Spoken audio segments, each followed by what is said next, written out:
Now, to begin with, first way, there are few terms which are related with the AC-DC conversion. So the first few terms are related with the power quality. So you might be familiar with these terms like average and peak value. Average value will be nothing but a mean value, which can be find out as given in this particular formula. It is nothing but integration of the voltage signal over the given period, and we need to divide it with that particular period value. While the peak value will be the maximum value of this voltage signal. The RMS value can be calculated as root mean square value. Now, just to give you a hint, to simply solve this value, you can do a reverse function. Like first do the square of a signal, then find out the mean, and then find out the root value. You might be knowing this thing just to give a hint for the calculations. Now, there are also other parameters which are related with the AC-DC conversion. First one is the ripple factor and form factor. These are typically related with the output of the rectifier circuit. Now, at the output, as I have told you, ideally we need constant voltage waveform. But using the available circuit, we may not get always a constant waveform like that of the battery. So, in such circuits, the comparison can be made using this ripple factor and form factor values. These values gives you the what amount of ripples is existing in this output waveform. So form factor can be given as Vrms by V average ratio, while the ripple factor will be square root of form factor square minus 1. Now we will be comparing two rectifier circuit using these formulas. We will be in the next slide. There are also other parameters like crease factor, distortion factor, and total harmonic distortion. These distortion factor and THD are related with the input power quality for AC-DC conversion. You may not get confused with these parameters for the output power quality. Now, this power factor is also related with the input power quality. This is a very important parameter, as I have said, because the amount of applications of this power AC-DC converters is increasing day by day, and that's why the utility is also concerned with the input power quality for these converters. If you read the datasheet carefully or the label on your mobile phone charger, the input power factor will be specified there, and it should be above zero point 0.8 or above zero point 0.9. The more the value, it is better, right? For the unity power factor, there will be very less losses from the point of view of grid, and the power quality will also be better. As I have said, there are few circuits also to make the power factor to unity, but with the conventional circuit like half wave rectifier and full wave rectifier, you cannot control the input power factor.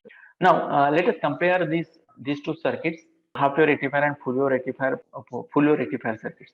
So in the half wave rectifier, yeah, we have a single diode. In the full wave rectifier, you need four diodes for its operation.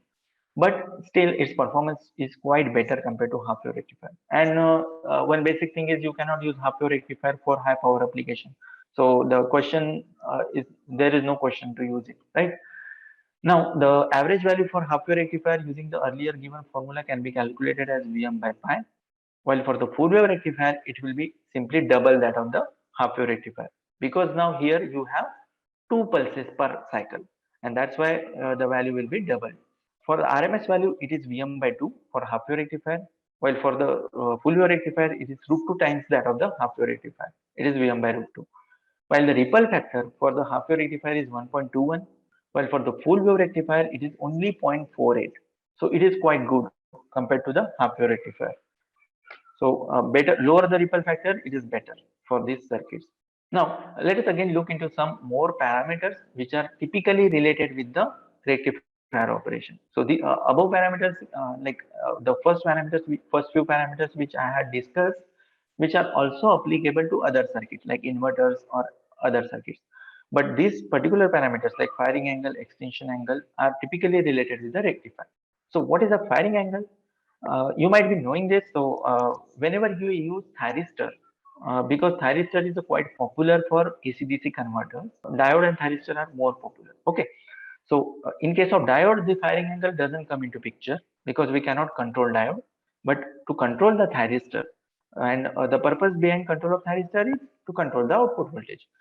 So to control the thyristor, we need to control this firing angle. As you can see in this particular figure, at alpha angle, we are turning on the thyristor, and that's why the output voltage is only obtained after this alpha angle. So this alpha can control now the output voltage. By definition, this firing angle is nothing but the the angle at which thyristor starts conduction. Now we start getting output voltage at this alpha angle, and this alpha angle can be controlled in terms of, and the reference for this alpha angle is the input voltage. That is very important thing for the thyristor circuit, because whenever you use thyristor, you need input voltage waveform as a reference, because this alpha you need to determine, right, to control the output voltage. Now there is another term which is known as extinction angle given by beta. For the inductive circuit, typically what happens is the current does not reduces to zero instantly. When the when the output, though the output voltage reduces to zero, the output current does not reduce to zero, because it is lagging current, and also there is a energy stored in the inductor. And because of this, you get a negative excursion in the output voltage waveform. And this amount of angle till which you get negative excursion, that is known as extinction angle. So that by definition, the extinction angle is nothing but thyristor, the angle till which thyristor current drops to zero. Another term which is also important is nothing but a commutation process. Now, what is a commutation? It is a process during which the current from one switch gets transferred to other switch. So this cross duration, you can see it is a commutation interval. I'm not going into detail of this commutation process, but this is very important while firing the thyristor. Sometimes you may face issues while firing the thyristor due to this commutation angle. So in addition, as I have already told, in addition to the mathematical analysis, performance evaluation can be done using simulation also. So to look into this simulation analysis in detail, I will be discussing few softwares which are available to us. So you might be familiar with one or more of these softwares. So there are few softwares like MATLAB, LTSpice, OrCAD PSpice, Proteus, and also Symmetrix. Some uses Sabre also. So in the industry, typically Symmetrix, Sabre, and PSpice are typically popular. Some industries also uses MATLAB. LTSpice is an open source software, while Proteus is also used in various industries. Okay, so these softwares are typically classified as equation solvers and circuit simulators. Now, what is this equation solver and circuit simulator? So, equation solvers are typical softwares which uses differential equation to solve any circuit, while circuit simulators are those softwares which uses either Kirchhoff's voltage law and nodal analysis to solve the circuit. Now, this MATLAB is the best example of equation solver. You might be knowing that MATLAB always uses differential equation in terms of matrices to solve any given circuit. While the Spice-based softwares, LTSpice, PSpice, Symmetrix, are nothing but a circuit simulator. There are few software which uses both the approaches. Okay, and you may change the approaches also. So depending on the required analysis, you may choose a given software. So for example, if you are interested in the dynamic performance of the circuit, you are interested in what happens at which duration, like that. So in such cases, MATLAB is quite popular, like equation solver you can use. Okay. While in some scenarios, when you are typically interested in behavior of the circuit in a steady state, or behavior of particular switch or a particular component of a switch, in such cases, circuit simulators can be used, like LTSpice or PSpice. Now, here I will be using LTSpice simulations to give you a glimpse of case study for the half-wave rectifier circuit. Now, we have considered here half-wave rectifier circuit with a resistive load. As you can see in the left-hand side diagram, we have connected a single phase supply, sinusoidal supply, and there is a one diode, and we have connected a resistor. The obtained waveforms are shown in the particular figure. As you can see, there is a sinusoidal input voltage, and we have studied this. We will get only a half-wave rectified pulse at the output. Since input current is exactly equals to output current is nothing but output voltage divided by resistance. So that's why the output voltage waveform and will be exactly equals to output current waveform, which is equal to input current waveform. So you can see the shapes of the waveform. You may also need to know the voltage across this particular diode, because we need to select the rating of this diode, and that's why the what is the blocking voltage this diode experiences is also important. That you can calculate using this waveform. Now let us change the resistor load to RL load. So we have connected one additional inductor at the output, and we will check what will be its effect. So the input voltage is again sinusoidal. There is no change in the input voltage. At the output, what is happening is the load current.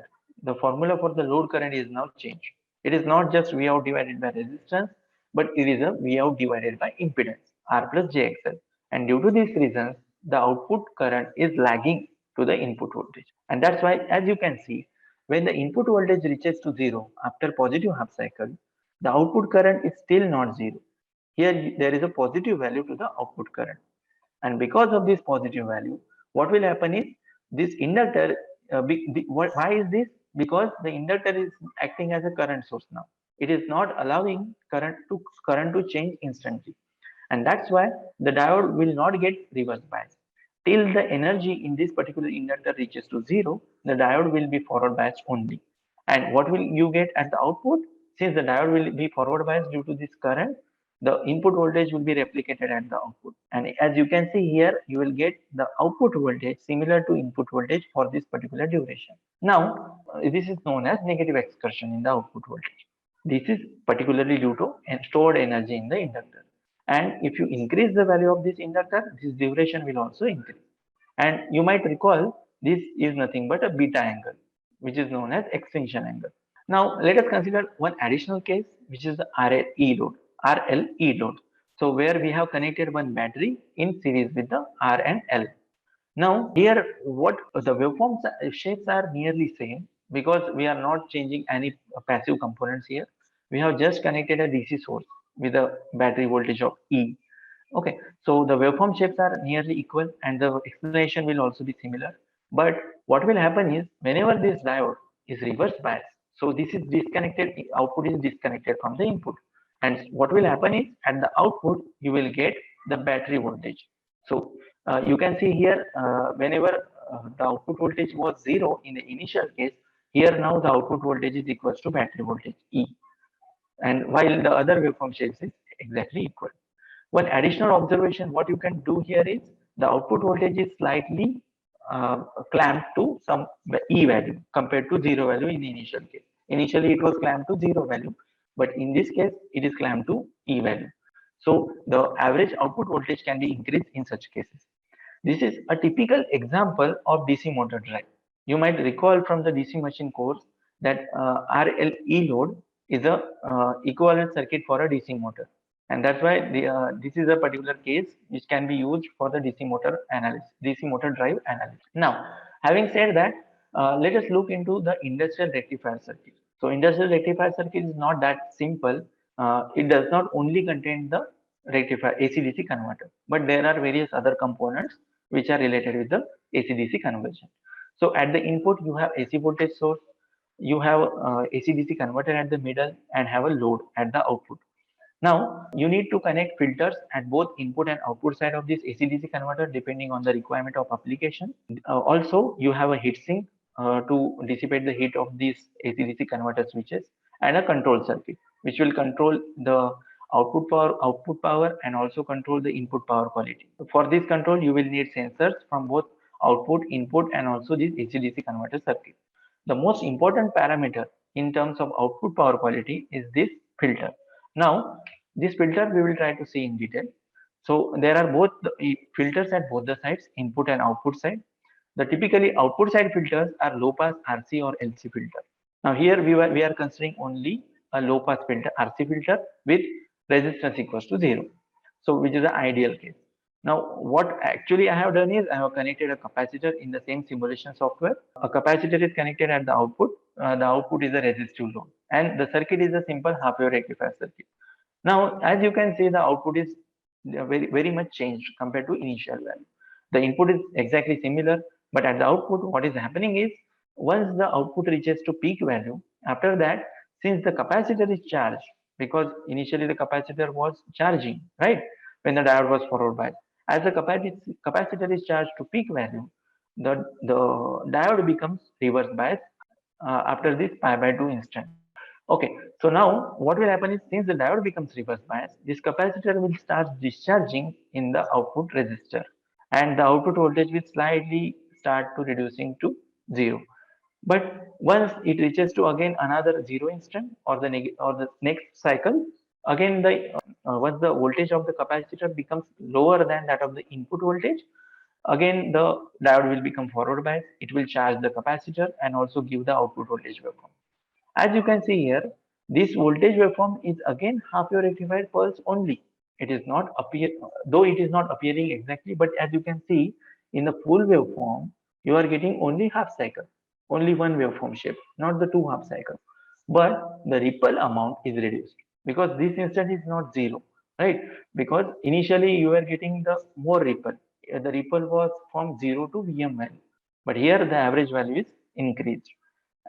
Depending on the what is the capacitor value, you can adjust this ripple content. So there are some formulas to decide the capacitor value for various circuits so that the ripple amount can be adjusted. One interesting observation you can do here is the input current waveform. It is not the half wave rectified pulse now.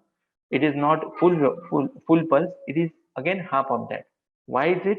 Because now after the peak voltage waveform, the diode is becoming reverse biased due to this capacitor, and that's why the current drawn is only limited to half cycle duration. To give you importance, so with this now we have seen various technical details. To give you importance of this particular field, very important fact is any technology is always driven by its application. So in this decade particularly, we have seen rise in applications related with the power electronics area because of renewable energy sources adoption, EV, HEV boom also, and also people are demanding high-end application. Nowadays, you will demand a fridge or a washing machine without a vibration, right? So that's why the power electronic applications are gaining popularity. So compared to the last decade, 2010, the market, this power electronics market is grown significantly. There are various reasons also like climate change, government subvention, also artificial intelligence development and adjacent application needs. This all area is increasing. There are also some missions and targets by the Indian government which are also responsible for this development. And as I have said, AC-DC conversion is always a backbone for these applications because you are having only AC supply, and that's why the AC-DC converter is a very important field for this sector. To give you a glimpse of available job opportunities or what kinds of jobs are available in the power electronics area, I have myself worked in the GE, so I have few experience in that field also. So these are typical industries which are related with these power electronics converters, which are not limited, but there are actually lots of industries. But major sectors are ABB, GE, Hitachi, and the jobs in this particular industry are majorly classified, can be classified into four areas. So there are research centers which are typically located at very few locations.